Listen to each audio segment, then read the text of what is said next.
dhalinyaro gadoodsan oo ka soo jeeda beesha Arab ayaa la wareegay guriga ugaaska guud ee beelaha Arab ugaas Axmed Maxamed Siciid Cali Mahdi.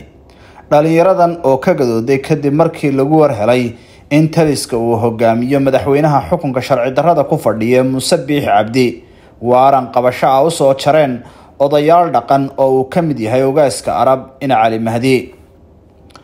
dhalinyaradan ayaa ku hanjabay inay geeri kala mudan doonaan cidii isku dayda inay xidho ugaaska beesha. haddana guriga ugaaska waxa waardiye ka haya boqolaal dhalinyaro oo gadoodsan kuwaasi oo ka cadhooday xariga sharci darrada ah ee Muuse Biixi la maagan yahay ugaaska. qaar ka mid ah dhalinyarada oo goor dhaweyd warbaahinta la hadlay ayaa hanjabaado culus dhagaha ugu riday kooxaha calan casta ee Biixi u adeegsanaya tacadiyada iyo dhibaateynta shacabka reer Somaliland. ugaaska oo xalay toole oo Cabdilaahi Langare iska soo duuduubay uu doonayay inuu is-iib geeyo, laakiin taasi iibgeenu ma noqonayso. Cabdilaahi Langare waa nin la garanayo wuxuu ahaa, waa ninkii uu idaartay toobada madaxweyne Siiraanyo 6 bilood ay u harsantay in la doortaa, waa ninkii $300 qaatay oo daahir yaali ka haysiiyay. marka Cabdilaahi waxa weeyaan ninkii uu Siiraanyo ku yiri adeer waxaan moodayay in lugta kaaga dhacdayna halkan way kaaga dhacday baasho. marka Cabdilaahi waxaan leeyahay Cabdilaahi rag isku dharinaysa rag aad gaari kartid maaha. ugaaska leedahay wax lagaaga xishoonaya inankii yaraayo Cabdi Cali Mahdi ka yaraabatay oo waa lagu xidhi. ninkii doonayay inuu hooyadii goblantow kaali ugaaska waa kan joogay ha soo xidho. waxna hatarin baan leeyahay Cabdilaahi anigu cid allaale iyo ciddii aad soo fasaxi kartid soo fasax. adeer dadku waxa weeyaan kulmiye laba teeran baa la doortay, dadku way arkeen wuxuu yahay kulmiye, cidna laguma qasbi karo. kulmiye kaali qasab ku taageer ninkii lagu qasbayo adeer siyaad barre laga yeelaa qasab run baan idin sheegnay. marka haddaad moodeen xal inuu xarig noqdo, marnaba xarig xal ma noqdo ee xalka waxa noqda wixii raandhiisa iyo kala dambeyn iyo dastuurka jamhuuriyadda Somaliland ay raacdo. haddaynu dastuurka ka talaabsano nin kastaba biyo wuxuu dhalay la arki doonay. marka waxaan leeyahay hadalkayga anigoo sii badinay ninkii ugaaska doonayo imo kaali qaadaan leenahay hadaladan maqmaqlayna leeyahay waa la xirayaana malaha waxaynu garanayn in Cali Mahdi ayaynu aad garanayne ninkii doonayay inuu ku soo degdego noo imaadaan leenahay. bismillaahir rahmaanir rahiim.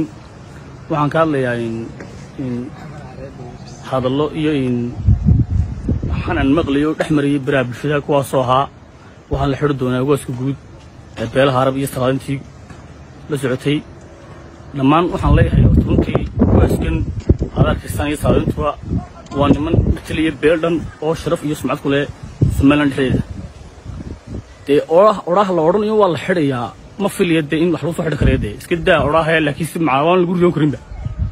waxaan intaa raacsanayaa inanka ku fikirayaan bacaqligiisa ay ku jirto taasi horta midhaa qalbiga ka saaro, waayo wax maaha iska daa inuu dee ficil ahaan sameeyay wax macaan ku riyoon karayo aan horta haynba. tan salaadintayda iyo ugaaskaygaba waan dhinac taaganahay, lama qof baanay iska daa dee in loo yimaado waxay xidhee waxaan macaan dhacaynba in aad ku soo riyooto macaan habeen inta ku saxato aad ku foostaba. iyo anagu salaadintayda iyo in ugaaskaygiiba waan la joognaa dhinacoodaan taaganahay ninka naga dheeraaniga naga buudotaba. warqadda waaranka ee ugaaska guud loo soo jaray ayaa timi kadib markii odayaasha dhaqanka ee beesha Arab oo horkacayo ugaaska guud ee beeshaasi ugaas Axmed Maxamed Siciid Cali Mahdi si cad oo aan gabasho lahayn uga hor yimaadeen damaca fashilmay ee madaxweynaha doorasho diidka ah ee Muuse Biixi Cabdi. nasiib darro hadalkii dhaqanka waxaa jawaab looga dhigay inuu Biixi amar ku bixiyay in xabsiga la dhigo ugaas Axmed Maxamed Siciid Cali Mahdi iyo odayaashii kale ee hadlay, iyagoo ugu baaqay inuu talada wadanka ku wareejiyo ku-xigeenkiisa Cabdiraxmaan Saylici isaguna si degdeg ah isu casilo waa Biixi. balse Muuse Biixi Cabdi oo isa siiyay kursiga madaxweynaha ayaa nabar iyo naxdin ay ku noqotay hadalka xurmadlayaasha dhaqanka ee beesha Arab, kuwaasi oo baaqoodan u arkayay badbaadada iyo rajada shacabka oo ah xalka kaliya ee doorasho lagu gaarsiin karo Somaliland inuu si dhaqso ah isu casilo Muuse Biixi madaxweyne ku-xigeenka wadankuna uu doorasho gaarsiiyo dalka. madaxweyne waxaanu ku faraynaa inaad sida uga dhaqsaha badan isaga cajiso jagada madaxweynaha xilkana aad ku wareejiso madaxweyne ku-xigeenka qaranka Jamhuuriyadda Soomaaliland si loo badbaadiyo dalka inta hadhay.